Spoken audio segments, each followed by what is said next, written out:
Hola, buenos días, buenas tardes, buenas noches. Cuando estén mirando este video, acá estamos de nuevo con Yana Mastrolinardo y Cristina Gupillat para seguir hablando sobre romper los moldes, ¿no? Somos tres mujeres, bueno, con diferentes, como todas las personas, con diferentes experiencias, pero bueno, Cristina tiene una discapacidad adquirida, mientras que Yana y yo tenemos una discapacidad casi de nacimiento. Yana, vos, yo a los 9 meses y vos, Yo, si bien no tengo nada congénito, fue así al toque. En el momento de nacimiento me faltó el oxígeno. ah, Así que, literal, claro, en el momento ya, de vos nacimiento, totalmente desde el nacimiento. Yo, claro. yo estuve 9 meses, bueno, y después no tengo ningún recuerdo, por supuesto. ¿Y Cristina? 50 años. A los 50 años. A los 50 años, sí. Un Bien. montón. Lo cual me da para... Trato de no hacerlo, pero no es la palabra añorar. No porque ya está, lo acepté, es así, es lo que me tocó. Pero sí me acuerdo, o sea, recuerdo cada cosa Sí, pero está de bien mi añorar. cuerpo Yo cuando añoro, era andante.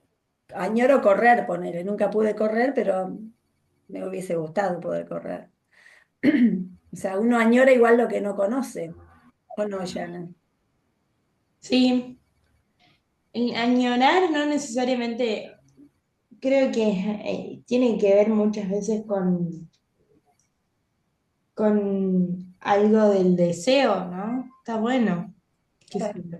claro, también lo que no se probó, lo que no se conoce, se puede añorar. Este, Em, pero para mí eso siempre es muy interesante porque o sea, para mí este es el mundo que yo conozco, digamos. En cambio, por ejemplo, Cris, vos tuviste que hacer una fusión entre dos mundos, porque, porque en un punto hay una ruptura que implica percibir las cosas diferente de nuevo, y eso siempre me parece como nada, sumamente increíble. Yo no puedo concebir mi día sin pensar en las rampas, las escaleras, los baños accesibles, y es un poco lo que me pasa con mis amigos, digamos, que me dicen, por ejemplo, que nunca se habían detenido a pensar en eso y de repente, desde que me conocen, van a un lugar y miran una rampa y dicen, ay, esa rampa está re fea, o y sacan una foto y me mandan. Como hay algo de la imagen, ¿no? Que se completa y eso es súper interesante. yo voy a leer, por lo mismo que vos decís, estoy leyendo un libro, La hermana del desván, que está buenísimo. La hermana que está en el desván es la persona que tiene discapacidad. Y cómo los cuerpos se complementan. Por eso es tan importante vivir en diversidad, ¿no? Que nosotros seamos parte del colectivo. Porque también el otro aprende, así como dice Yana, que tus amigos nunca habían pensado en una rampa. Yo, aún teniendo una discapacidad motriz, pero lo mío es muletas, hasta que yo no fui amiga de una persona o varias personas en sillas de ruedas, no me daba cuenta que los autos estacionados en las veredas interrumpían el paso de la silla de ruedas, porque yo con las muletas paso. Pero también al no convivir con otra persona que tiene ciertas condiciones, uno no aprende. O sea, por eso es tan rica la vida, con la participación de todas las personas, ¿no? Porque el otro también aprende. Voy a leer un cachito de este pedacito de este libro que dice: en esos momentos, en la oscuridad, quizá a la luz de una vela, sucede que me sobreviene la sensación intensa y repentina de que Raña y yo somos un cuerpo, que somos completamente inseparables. Noto cómo a poco hemos entregado partes de nuestra anatomía en beneficio de la otra, que después de los años de los conflictos y los encontronazos, hemos formado, amasado y creado un organismo distorsionado y asimétrico, pero completo. Eso sería, en resumen, lo que a mí me gustaría que suceda en la sociedad, no solamente con dos cuerpos, sino con todos los cuerpos, ¿no? Con toda la sociedad. Que seamos eso, un cuerpo asimétrico pero completo.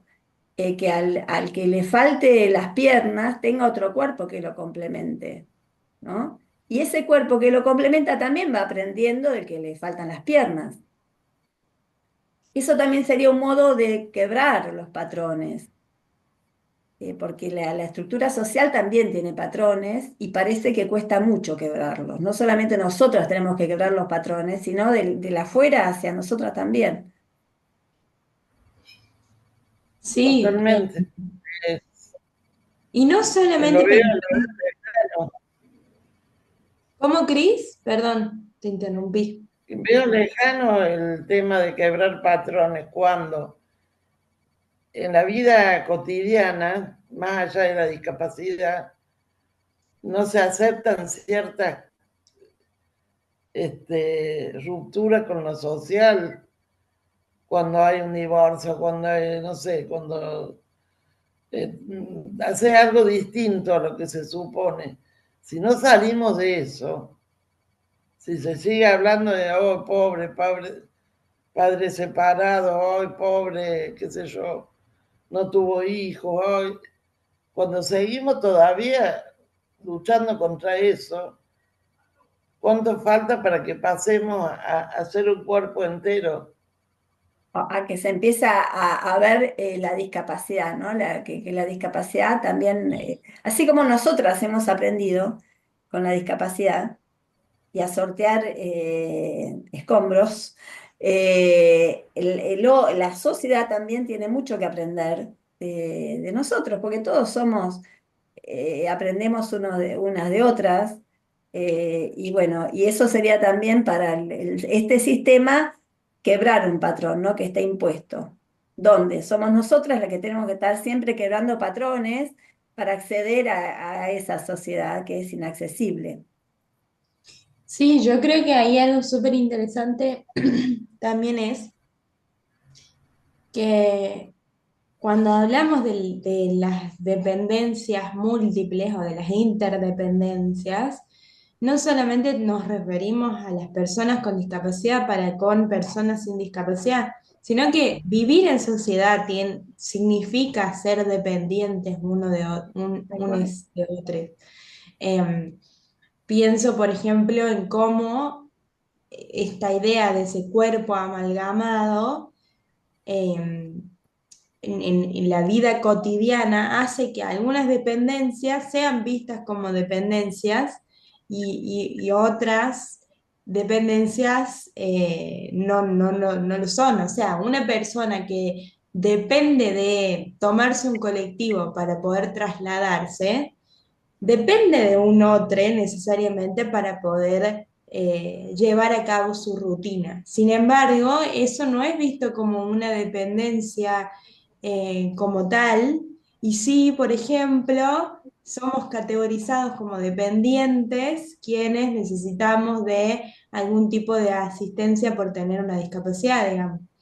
Pero para mí esta idea del cuerpo amalgamado lo que trae de bueno que, en la sociedad que decías vos, Diana, es pensar esto de eh, pensar un cuerpo no solamente para compensar aquello que nos pueden quienes tienen una discapacidad, sino para producir esa simbiosis con las diferentes posibilidades que cada uno tiene, digamos, em, en esa diversidad. Creo que eso es Claro, interesante. porque somos interdependientes, o sea, somos seres interdependientes. Esto que te Sí, hacen creer del individualismo que hoy impera, ¿no? Eso, individualismo, yo puedo, o sea, que cae también en el exitismo y en el capacitismo. Eso es lo que más nos aísla de la idea que tenemos nosotras de un cuerpo amalgamado como sociedad, ¿no?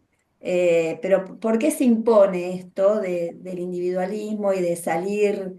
de la salida solo, porque en realidad si estamos solos estamos más desarmados y tenemos menos posibilidad de enfrentar al poder eh, em, que nos somete.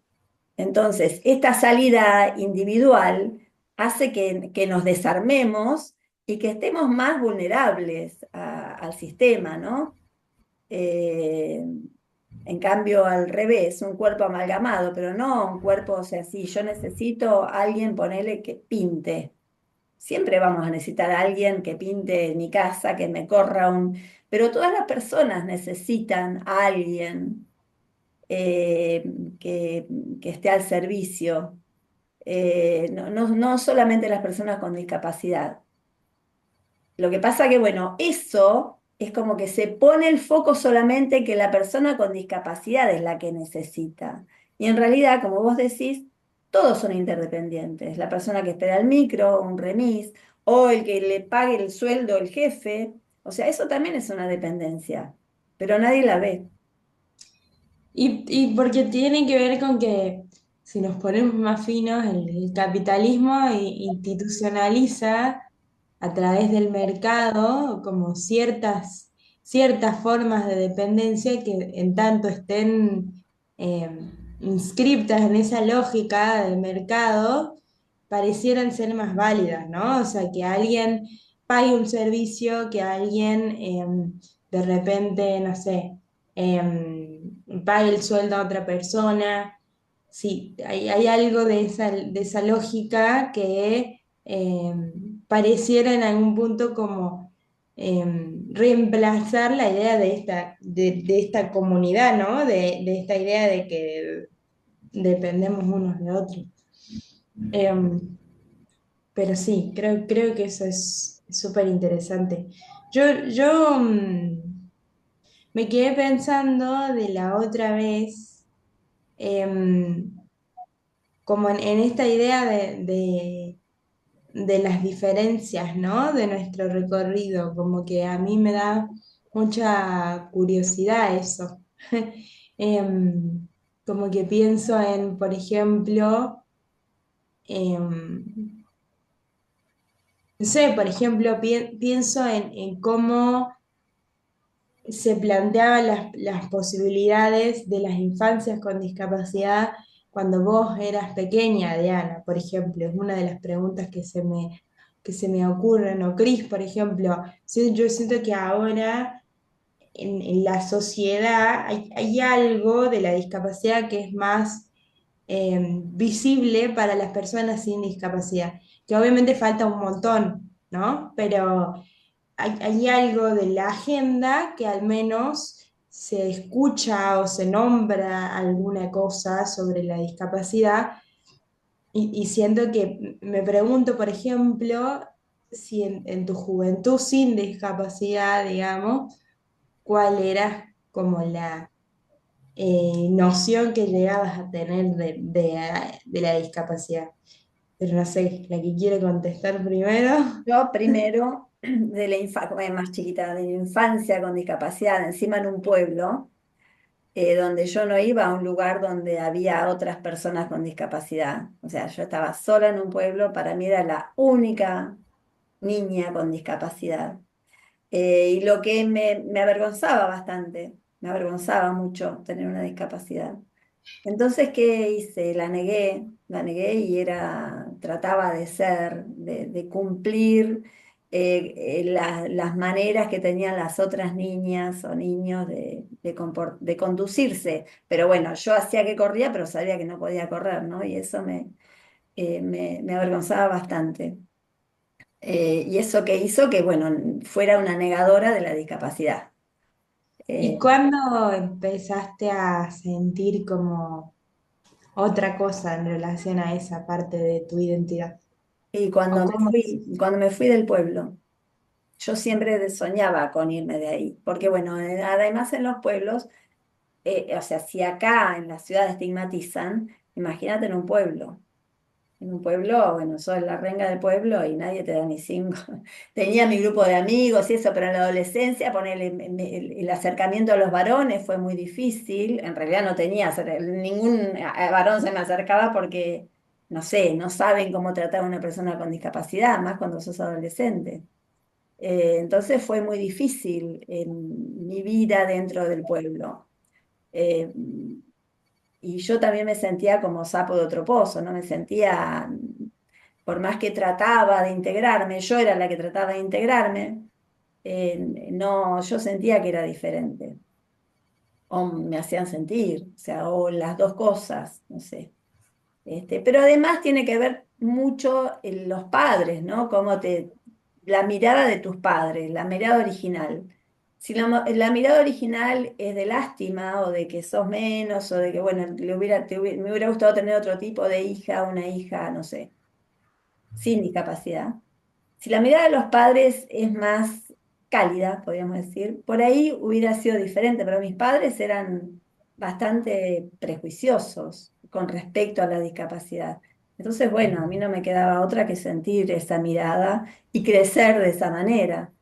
Bueno, y por eso tuve que ir rompiendo muchos moldes, porque si no me hubiese quedado ahí con esa mirada lastimosa, ¿no? De una persona que no puede nada.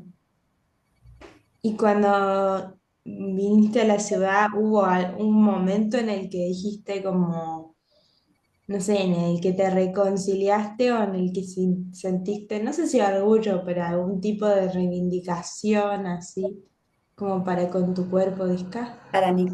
Con mi cuerpo disca recién tuve una reivindicación cuando quedé sin caminar directamente. O sea, yo caminaba, rengueaba, pero cuando quedé sin caminar, o sea, cuando quedé con muletas, tuve que hacer un cambio total de mi vida, porque ahí me di cuenta que gracias a, a la negación de mi cuerpo y al no conocimiento de mi propio cuerpo, había llegado a ese grado que había llegado. Entonces, bueno, ahí empecé todo como una recomposición, pero ya te digo, eso fue a los 34 años, 35. Ahí Yo empecé. te veo, Diana, como una rompemolde más allá de la discapacidad. Digamos que vos venís rompiendo los moldes, podrías haberte plegado el pensamiento de tus padres, de la sociedad, de sentirte una pobrecita que camina con muleta, pero no, hiciste todo lo contrario, así que también sos rompemoldes por todos lados. Y supongo que es mi carácter también. Capaz que si no hubiera tenido discapacidad hubiera sido igual. O sea, siempre fui la Creo diferencia que en la familia. sí, ¿Y no vos, veo, no, no puedo juntar tu aspecto físico, tu cara, con Fui una persona así, no rompe. muy desobediente, siempre. De chica fui muy desobediente, sí. Muy bien. y vos, Cris, cuando eras joven, por ejemplo, cuál era la idea de la discapacidad que tenías? Mira, nosotros teníamos una compañera que su hermana mayor tenía síndrome de Down. Y era toda una cosa, la chica estaba, no me acuerdo el nombre, ella estaba muy escondida en su casa, muy al amparo de su madre que la protegía, eso es todo lo que conocimos de lejos, porque no podíamos acercarnos. Si nos hubiéramos tenido que acercar, quizás lo hubiéramos hecho porque íbamos a una escuela muy abierta, de gente muy con la cabeza muy rompemolde. Pero bueno, eso es todo, no tengo mucho más. Había alguna otra chica que había tenido polio, va, que tenía, pero no iba a mi curso, así que no, mucha relación no teníamos. Pero lo que me pasa a mí es que al adquirir esta condición sillesca, condición rodante a los 50 años, empiezo a luchar, a militar por mis derechos y los derechos del colectivo, como si tuviera la edad de Chana. O sea, yo no me quiero hacer la jovencita. Pero a mí no me pasó que nadie saliera. Yo hacía pum y tenía 10, así, o sea, enseguida hicimos cambios, aparecieron algunos colectivos con rampa, algunas rampas en el centro, este, o sea, yo con la vieja, con mente de recién enterada de cómo va la cosa, y también me pasó empezar a descubrir que no hay rampas, que no hay taxis, que no hay que no hay cómo. Hola, vino la vecina. Eh, todo eso, descubrir eso, cartas a los medios, quejas, hacerme famosa, poner Villa María sin barrera. Todo eso fue la juventud de mi discapacidad, Te ¿no? rejuveneció. Romper moldes de con la discapacidad te rejuveneció un poco, ¿no? Sí. Em, qué loco, porque bueno, a mí me pasa que eh, para mí el encuentro, en esto que hablamos del encuentro con otros, a mí me pasó que yo siempre tuve algo de pensar en la discapacidad como parte, como una parte de mi identidad que reivindicaba, pero no siempre le pude poner palabra a eso, digamos. Em, Porque cuando era niña, por ejemplo, siento que mi estrategia era que a la gente que me veía raro yo les sonreía, pero tipo, específicamente miraba a la gente que me estaba mirando y les sonreía a los 6 7 años. Y cuando yo socializaba con otras personas con discapacidad, no me encontraba con esta idea de algo para reivindicar o algo por lo cual luchar o algo por lo cual embanderarse, como que siempre era algo como que debía ser superado, como la lógica era esa, entonces yo me sentía también fuera del molde de las personas del grupo de personas con discapacidad que yo conocía. Y me pasó esta cosa de sentir como el orgullo o a reivindicar mi identidad cuando fue un evento del deleite de los cuerpos a los 17. Y, y ahí se hablaba de la discapacidad como una bandera de lucha, como una identidad política. Y tengo el recuerdo de haber salido de ahí emocionada y de haberle dicho a mi papá que me había ido a buscar, pa, de acá soy, de acá, acá pertenezco, este es mi lugar. Y como que tengo bien marcado ese momento del momento en el cual sentí que había algo en la discapacidad que era parte de mi hogar, digamos, que había algo en esa comunidad que era justamente eso, ese lugar de pertenencia. Y pienso que hay algo de eso que obviamente lo posibilita el contexto y las discusiones de mi época, que si bien hay muchas luchas que se siguen sosteniendo, eh, hay algo de que, por ejemplo, ese evento se haya producido que tiene que ver con una cuestión contextual. Entonces pienso en qué, por eso pensaba en como, bueno, cuáles son los recursos que han generado ustedes eh, para pensar en ese tipo de reivindicación, digamos. Porque eso que decías vos, Diana, de decir como, como, bueno, recién cuando dejé de caminar y me fui al pueblo, entonces ahí me di cuenta o lo que decía Cris, de cuando empezó a ver toda esta situación de las rampas y demás, como que siento que son recorridos muy particulares que tienen mucho de rico, ¿no? En la diversidad o en lo diferentes también. Te dejo la palabra, Diana, que ahí aparece el cartelito de los 6 minutos. Ah, sí. Sí. No, no, en realidad la lucha. mía fue muy sola, porque no, yo tampoco, ni tampoco estuve en la época acá viviendo en La Plata, en la época de la represión del gobierno militar. Yo no estaba en la ciudad. Entonces, viste que hubo un grupo de personas con discapacidad que militaban. O sea, yo siempre estuve muy sola. Entonces, también cuando vine a La Plata, la lucha por conseguir un ascensor o micros bajos o eso, fue todo sola. Ahora, por suerte, está más organizada la gente joven y bueno, y está logrando cosas en grupo, ¿no? Que es lo que como debe ser, porque solo es mucho más difícil también todo. Pero bueno, mi lucha por acceso a la universidad o por tener un acceso a un transporte eh, fue sola, no fue grupal. Que eso es lo que tenemos que lograr, ¿no? Que también yo creo que es otro molde que hay que romper, que la lucha sea en conjunto, no individual.